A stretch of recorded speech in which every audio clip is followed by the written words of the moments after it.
SOS à la recherche de soi.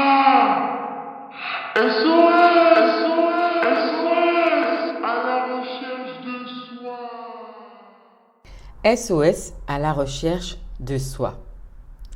SOS à la recherche de soi est une invitation à prendre le temps. Prendre le temps pour se connaître, qui je suis, à quoi j'aspire, qui je souhaite devenir. Partir en quête de soi demande souvent du courage et de la persévérance. Mon but est de partager avec vous ma philosophie de vie, de vous offrir une façon d'aborder la vie. Au-delà du bruit extérieur, retrouver le calme intérieur, faire le silence, apaiser son esprit et ainsi retrouver la sérénité. Bienvenue dans ce nouvel épisode SOS à la recherche de soi. Aujourd'hui, je vais aborder avec vous l'idée de devoir se montrer forte. Pour quelles raisons avez-vous besoin de vous montrer forte aux yeux des autres? Qu'est-ce que cela implique dans votre vie de tous les jours? Comment arriver à transformer cette croyance limitante en force? Mesdames, qu'est-ce qui vous pousse à vous montrer forte? À quelle obligation pensez-vous devoir répondre? Faites-vous de la loi du plus fort l'une de vos valeurs? Que cherchez-vous à prouver? D'où provient ce besoin de vous montrer forte? Est-ce la peur d'être inexistante aux yeux des autres? Est-ce par choix ou pour répondre à des croyances inconscientes? Est-ce une façon pour vous de recevoir de l'amour? Êtes-vous épuisé face à ce comportement qui se répète sans cesse? Selon moi, l'idée d'être forte cache en réalité la peur d'être démasqué par les autres, qu'on s'aperçoit de vos failles, qu'on s'aperçoit que en fait l'estime de vous-même est faible.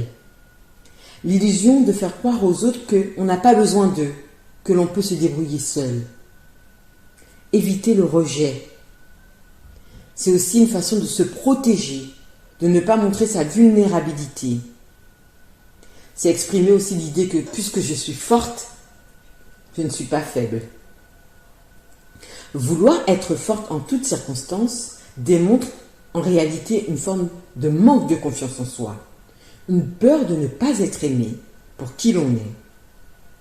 Vous avez l'impression de devoir surcompenser et de prouver à l'autre que vous en valez la peine. Au fil du temps, cela a des conséquences sur votre vie. On peut observer un épuisement physique et mental, un sentiment profond de solitude, une résistance au moment présent, un besoin de tout contrôler. Cet état d'esprit est alimenté par un discours intérieur rempli d'injonctions. Je dois, je n'ai pas le choix. Si ce n'est pas moi qui le fera, qui le fera? Je suis obligé de le faire. Ce type de phrase met l'accent sur le fait que vous ne possédez plus réellement votre libre arbitre. Vous agissez plutôt par dépit. Quelque part, vous vous enlevez cette part de responsabilité de vos actes. Vous répétez un schéma qui non seulement ne vous convient pas, mais vous plonge dans une tristesse, dans une perte de joie. Alors, comment arriver à se sortir de cette situation? Dans un premier temps, il s'agit de s'apercevoir que notre besoin de contrôle, d'être forte, est alimenté par la peur. Ensuite, il va falloir s'engager dans une transformation, mais cela va demander du temps, de la patience et de la bienveillance. Pour remplacer cette croyance qu'il faut être forte en toutes circonstances, vous allez devoir lâcher prise.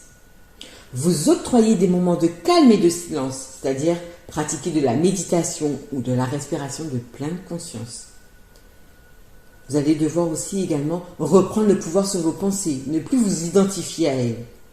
Vous reconnecter à votre corps, vos ressentis.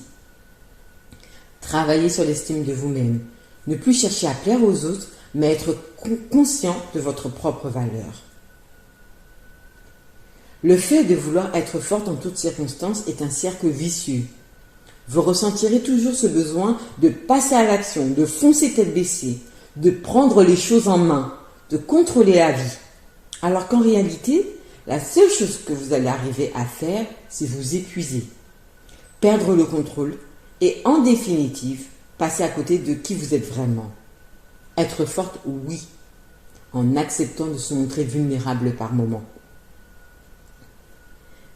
J'espère que cet épisode vous aura permis de vous affranchir des limites inconscientes que vous êtes fixées. Sentez-vous libre d'être vous-même. Je souhaite également prendre le temps de vous souhaiter une très bonne année 2024. Meilleure vue, beaucoup de santé, de joie, de bonheur. Pour les femmes qui souhaitent transformer leur manque de confiance en elles, reprendre le contrôle sur leurs émotions, réservez votre coaching individuel et personnalisé sur www.sosalarecherchedesoi.fr. N'oubliez pas que l'amour est la clé qui permet le chemin vers soi.